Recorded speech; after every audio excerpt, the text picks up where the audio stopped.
নমস্কার। আমার নিবেদনে সুনীল গঙ্গোপাধ্যায়ের আত্মকাহিনী।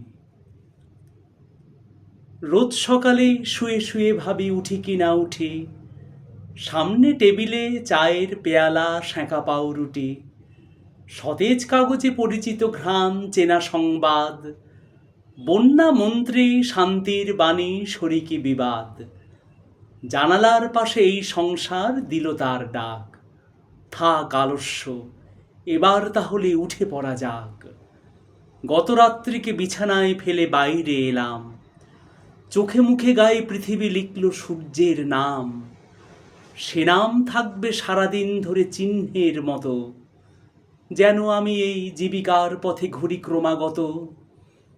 চোখের আড়ালে এসে চলে যায় বর্ষা শরৎ, যাকে চাই তাকে ভুলে গিয়ে শুধু খুঁজে ফিরি পথ। দিনের যুদ্ধে সমস্ত আশা নিঃশেষ হলে, রাত্রি তখন প্রেয়সীর মতো আভরণ খোলে। তার রূপ যেন মৃত্যুর মতো ম্লান মনে হয়, সঁপে দিই তাকে নিজের ব্যর্থ ক্লান্ত হৃদয়।